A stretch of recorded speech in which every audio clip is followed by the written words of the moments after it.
Welcome to the late night shift. My name is Lavender.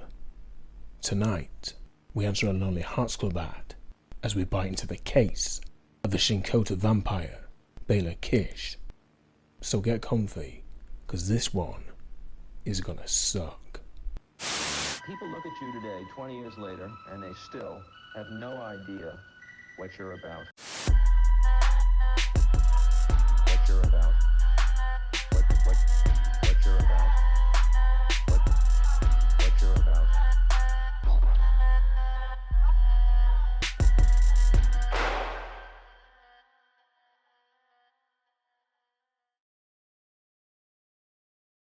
Though records are spotty due to how common the name was at the time, it is believed that Bela was born in 1877 in Ishak, Austro-Hungarian Empire, modern-day Hungary.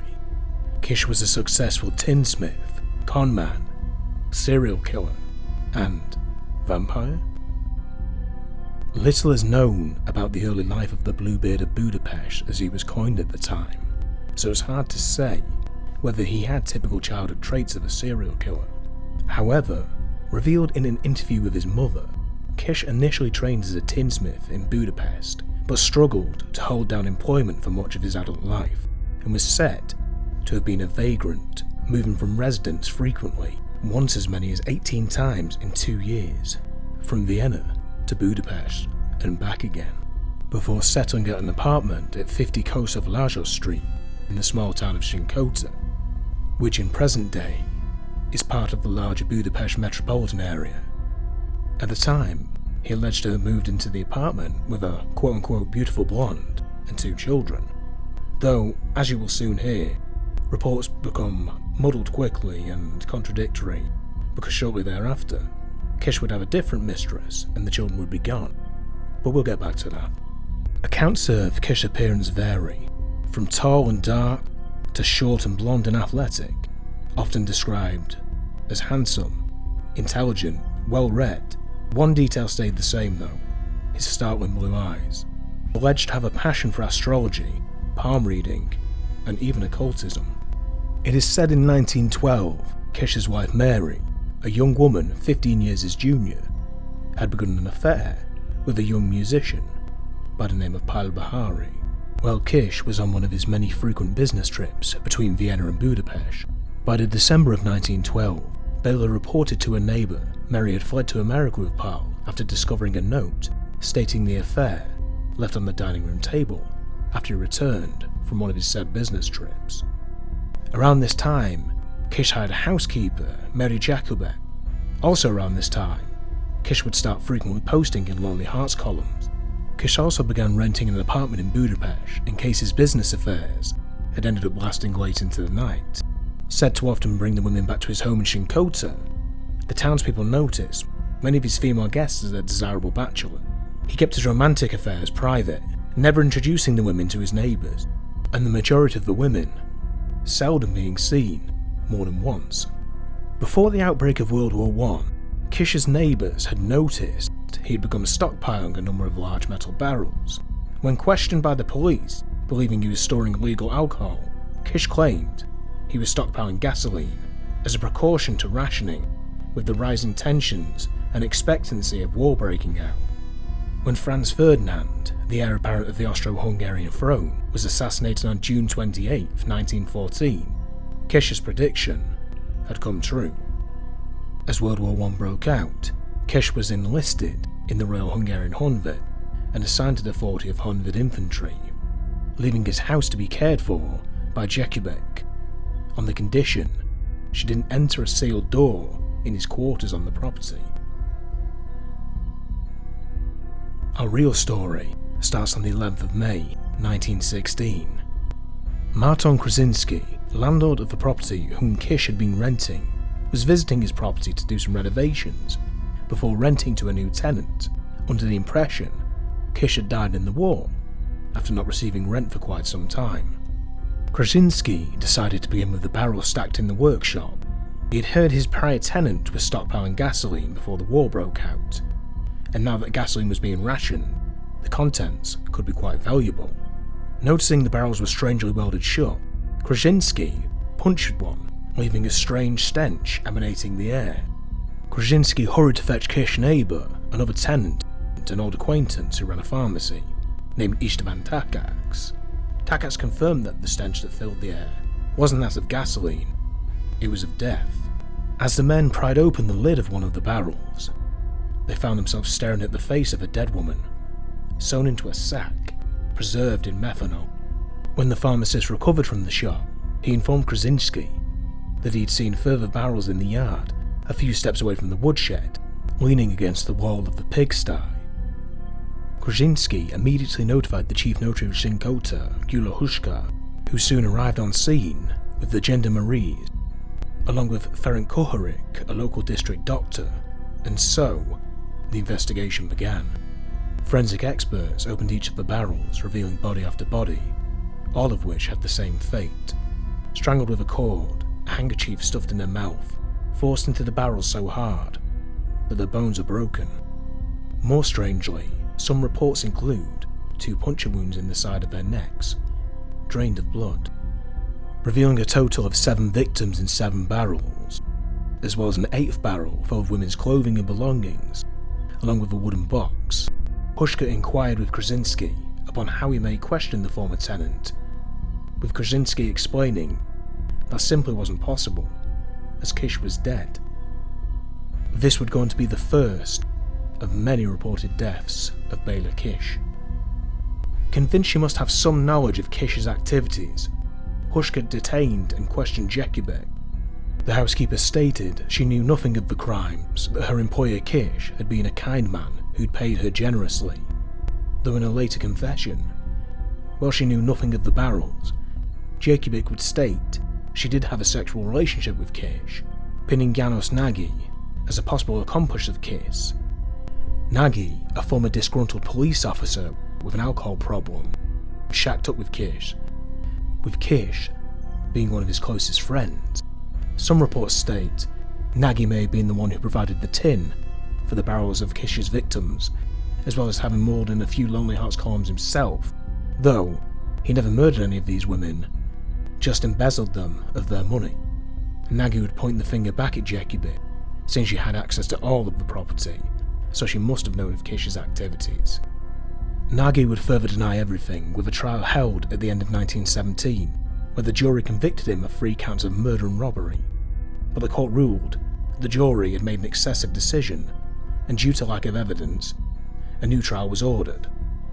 In 1918, where he was convicted as being the quote-unquote only accomplice in one or more of the murders as well as fraud, the court sentenced Nagy to 5 years and 6 months in prison, but due to insufficient evidence, this was further alleviated. After this, the accomplice of the Czinkota vampire disappeared from further records. Just a quick side note, Karoly or Charles Nagy is the name often given to the detective in charge of this case. This is simply misinformation that circled the internet and print for so long, people started believing it to be fact. Often using photos of Rafael de Vega Barrera, who was a Spanish doctor and politician, but I digress. Back to the case. Back to that fateful day in 1916, Huszka immediately sent word to the military of his findings, contacting the postal service and asked that they hold any letters addressed to Kish, in case Kish had any further accomplices. Jakubek would go on to show Huszka Kish's bedroom, and a sealed door to the room that she had promised to never enter. Giving the men the key, Huszka and his detectives opened the room, finding the walls lined with bookcases, with a number of noteworthy books on poisons, murder, and topics of horror. As Huszka began to go through the contents of his desk, finding letters between Kish and hundreds of women, Kish had carefully filed them, including 74 photos, so that the letters from each of these women were kept together in an immaculate order. It is at this point Huszka started piecing together Kish's scheme. Using a variety of aliases, Kish had ads in newspaper matrimonial columns from as far as America, describing himself as a widower who was searching eagerly for female companionship, often portraying himself as a man of considerable wealth, and always requiring that the women provide information about their own financial resources. When a letter would arrive, he'd visit with the victim and lavish them with money and attention. He'd inquire about their family, making sure the women didn't have any close relatives or people nearby who would miss them if they disappeared. Many of the letters seemed to indicate that the women had sent money, and though Huschka hadn't heard of Bela Kish in Budapest, police had been looking for a Franz Hoffmann, one of Kish's aliases. Initially portraying himself as a suave gentleman, Hoffmann was wanted for drugging and robbing several young women before leaving them for dead. He was believed to stalk the Margaret Bridge area, having a flat nearby, but sadly, none of the women could pinpoint the location after the events unfolded. After publishing the signatures and aliases that Kish had used in the same newspapers where he'd placed his ads, police were contacted by a 27-year-old woman named Rose, who admitted to being one of Kish's mistresses. She'd last heard from him in 1914, when he'd written to her stating he was a prisoner of war in Serbia. Shocked and incredulous when she'd learned of his crimes, others also contacted police with similar stories. They answered an advertisement, met with Kish, and were quickly invited to become his mistress with the promise of marriage, expected to hand over their life savings, and all had been invited to his home in Czinkota. Many of these women had survived because they had declined to offer their life savings or had not gone through meeting Kish. In some cases, some had no savings to offer, so Kish had wasted no further time with them. However, as little as 74 women in his carefully curated files had been engaged to Kish. Huschka has determined that Kish's ads had garnered at least 600 correspondences and more than 174 marriage proposals. From the letters, Huschka believed he'd identified at least 30 victims. Huschka and his detectives had definitely identified more than 18 women who'd written to Bela Kish and had afterwards gone missing. News of a horrific mass murder had spread quick, and the next day, the relatives of the missing women appeared, dressed in mourning clothes, to identify the bodies in the mortuary of the Czinkota cemetery. According to those present, the sight was stomach-wrenching, the smell unbearable. It was said that there was no longer a corpse smell, but some unknown, penetrating stench. The bodies were buried in a communal grave. Margaret Toff was buried in her own grave, as paid for by her family. Poet and journalist Frigyes Karinthy, who was in attendance, began his article entitled 17 Barrels. One person collects pipes, the other collects insects, a third collects leaf stamps. Bela Kish collected female corpses. A 5-foot-long wooden box found near the barrels contained a number of women's clothing items. One of these was a dress that had the letters KV embroidered on the sleeve. Huschka determined that this had belonged to Kathleen Varga, a widow from Budapest who sold a profitable dressmaking business before going to her prospective husband in Czinkota. Varga had disappeared 2 years prior, in the January of 1914. In another barrel, the remains of Julia Pesztadik were discovered. She is said to have lived with this woman for many years, meeting her around 1906 while she was a cook at a local hotel. Alleged to have 2 children with Kish, but later entrusting them to the White Cross. She had wrote letters to Mrs. Gabar Shaplar, who was raising her children, in which she had complained about her bad treatment received from Kish. In one of the letters, she had wrote, "The only greater suffering was that of our Lord Jesus Christ after he was crucified." The letters later ceased until Shaplar received a final letter, written by Kish, stating Julia had moved to America. It was likely she was the aforementioned beautiful blonde. Another victim, Margaret Toff, had begun the proceedings to sue Kish, accusing him of taking their money with the promise of marriage. Toff had been a profitable coffee shop owner. However, the case never made it to court because she had failed to appear for the proceedings and could no longer be located. Toff's mother told Huschka her daughter had gone to Budapest a decade earlier for work. When visiting her daughter, Margaret had introduced her to a man named Bela Kish, who persuaded her to give him money with the promise of marrying Margaret, but the wedding never happened. Margaret later sent a letter that Kish had broken off their engagement, and broken-hearted, she decided to move to America. Another body was identified by Mrs. Fekete Esther, having belonged to her missing daughter, Esther Pap. Esther Pap left her job as a cook abruptly in 1911, but she had left her suitcase behind at her employer's home. In it was a sheet from a newspaper with one of Kish's ads circled in red pencil. It read, "Widower urgently seeks acquaintance of mature, warm-hearted spinster or widow to help assuage loneliness mutually. Send photo and details. Marriage possible, even desirable."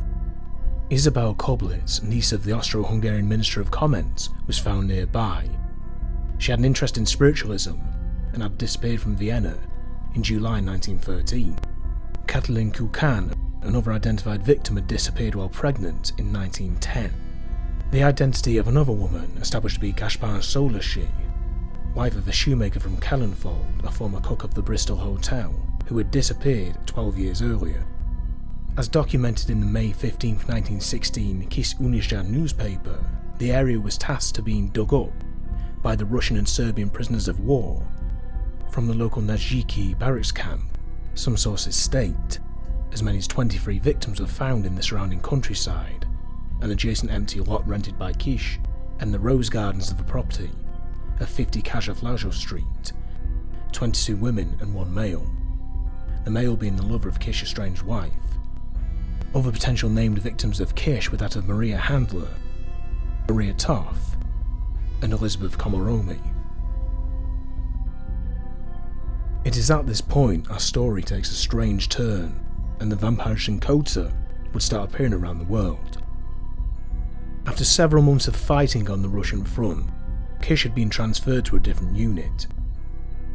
His unit had suffered a crushing defeat, and he was captured by the Serbians, thought to have died of typhoid in a Serbian prison camp and buried in a mass grave. This would be the second time Bela Kish had been declared dead. However, when the Austrian army arrived and liberated the prisoners, he was found to be very much alive. After the liberation, 3 other Austrian soldiers were captured. Kish led the effort to rescue them, battling the Serbian patrol and freeing his countrymen.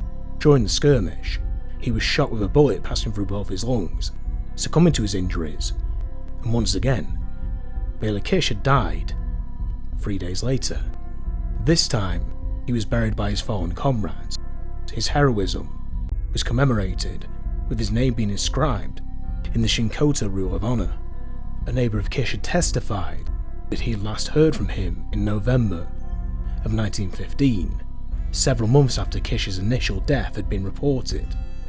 Another witness, an officer who'd served alongside Kish, had testified that he had watched Kish die in a hospital in Valkovo, Serbia. On October 4, 1916, Hushka received a report stating that Bela Kish was in a hospital in Serbia, quickly hopping aboard a train to investigate.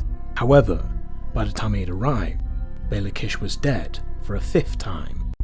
Documentation had indeed belonged to Kish, but when Hushka described the man he was looking for to the nurses, it became clear that they weren't the same person. Kish would have been in his late 30s by this point, but a nurse who tended to the dead man said he was only in his 20s.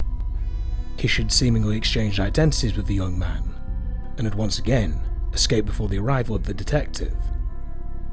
3 years later, in 1919, Louisa Roost, one of Bela Kish's previous victims who had survived being robbed, strangled and left for dead, reports seeing Kish near the Margaret Bridge area, Kish's usual stomping grounds where he'd stalked his victims under the Hoffman persona. In the September 23, 1920 issue of Egri Nupostag, a man named Peter Fuller alleges he served with Kish, who escaped from the Serbian battlefield, who won the rank of sergeant in the Legion and bragged about his horrible deeds. On one occasion he remarked at home he was believed to be dead, and stated it doesn't matter what people think about him because he's not going home anyway. At the time, he was alleged to be living with a Moroccan woman. In November 1920, another report from newspaper Eshta Gomorrah states by eyewitness account, while Kish was still serving in the French Foreign Legion in Morocco, he was shot in the knee. Unable to escape due to his injuries, he had been lynched by locals. The August 9, 1921 edition of the newspaper Olznek reports the following. Private official Janos Bak, who had just returned home from Russia, claims that Bela Kish, the mass murderer of Czinkota, lived in Moscow as a Communist Party secretary. Bak spoke with Bela Kish, to whom his wife was a Tatar woman, and alleges he had exchanged a death certificate with a fallen soldier and was buried instead. In 1924, a deserter in custody from the French Foreign Legion told the French police about a fellow soldier named Hoffman who had bragged about his murders by strangulation, and how he was particularly skillful with a garrote. However, by the time authorities had arrived, he had also deserted. In the June 11, 1927 issue of 8 Orai Újság, reported Kish had become a second lieutenant in the French Foreign Legion. Reports also believe he'd been sent to China on transport. The November 14, 1928 issue of Nievedeg also reports that Kish was also serving under the name Lajol Fekete as deputy officer of the 4th Colonial Regiment. In the September 27, 1929 issue of Frisch Újság reports that Bela Kish took himself to the rank of sergeant in the French Foreign Legion under the name Bela Fenives, where he had received the number 8645T. In Africa, he was shot in the stomach in a skirmish and died. Upon his deathbed, he confessed to the medic of his crimes in Czinkota. Kish had once again died, and by this point, I've lost count how many. In 1929, reports of Kish serving time in a Romanian prison surfaced under a new alias, Franz Wimmer. Wimmer had been sentenced to life behind bars in Romania, but had escaped sometime before the First World War. In 1919, he'd rather inexplicably turned himself back in. After his return, Wimmer had been a model prisoner. A decade later, a clerk at the prison was found old paperwork. When reading through the files of the inmates, whose names he recognised, he read the description of Franz Wimmer that clearly did not fit the description of the man in the cell, who had, for 10 years, answered to that name. He did, however, somewhat look like the description of the murderer, Bela Kish. The man in the prison cell not only fit Kish's physical description, but also had scars on the back of his right hand and chest that matched what police in Budapest had listed as an identifying detail. This solidified the belief to the guards of the prison that they'd finally caught Kish. Authorities concluded that perhaps Bela Kish and Franz Wimmer's path had crossed during World War I, and somehow, either by simple trade, theft, or perhaps having lifted them off the body of a man who died on the battlefield, Kish had acquired Wimmer's papers. Tired of running from the authorities by this point, he decided to turn himself in to the Romanian police and live out the rest of his days peacefully behind bars, serving a life sentence, but avoiding the death sentence that he'd surely received from the Hungarian courts. When Franz Wimmer was informed that they believed that he was in fact the murderer of Bela Kish, and that the prison intended to turn him over to the Hungarian authorities, he attempted to escape, and when that failed, he attempted suicide.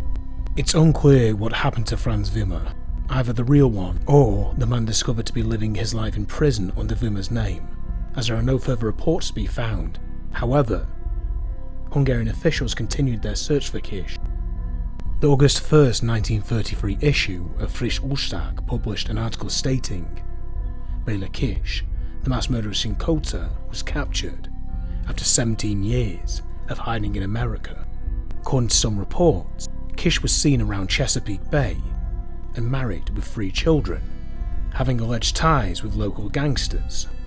American authorities were flooded with letters with reports matching Kish's description, speculating Kish had come to America in the years after the First World War, and also played a role in the kidnappings that took place in the early 1930s.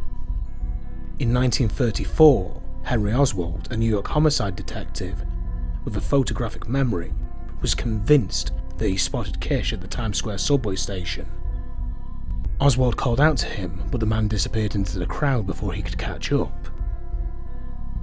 Suppose we humour the theory that Kish was a vampire just for a second. A bizarre note that the picture that Oswald, a man nicknamed Camera Eye, due to his photographic memory, and ability to recall faces would have identified Kish by, was over 20 years old by this point, Kish being at least in his 60s by this point.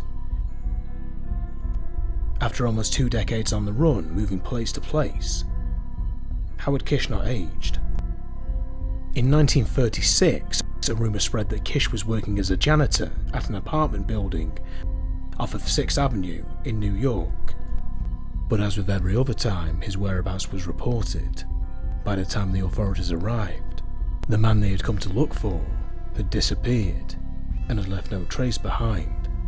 In 1941, Hungarian police believed they had finally found Bela Kish in Oran, Algeria, still practicing the tinsmith trade, this time married with 2 young children.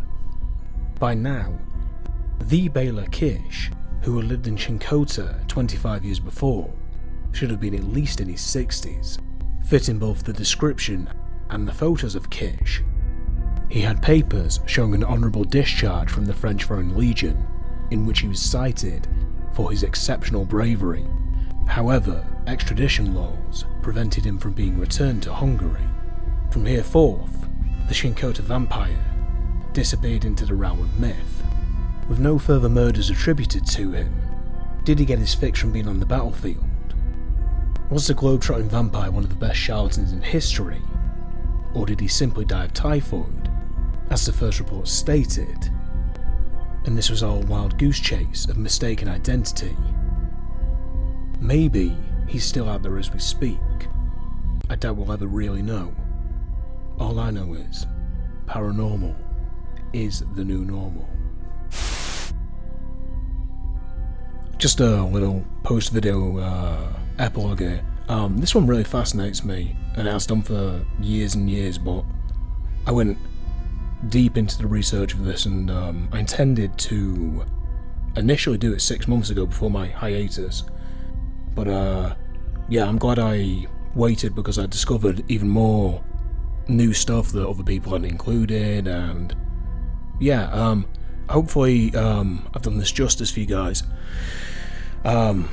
Should be posting more frequently again now. I needed that break because I was expecting too much of myself at the time, and suffering major burnout by trying to get a video out every week when, you know, it's just me. I do this on my own. So yeah. But yeah, there was a point where while I was researching this, I thought, you know what, this mother ducker really was a vampire, but nah. The maid, his friend, and him, I believe they were in cahoots, and yeah, they were definitely embezzling that stuff together. Whether he ended up all around the world, we'll definitely never know about that. But yeah, like I said, I'll be around like every 2 weeks or so now, to give myself a bit more time to put out some quality content. And yeah, if you got this far, please like and subscribe. It helps a lot. So yeah, see you all soon. Bye.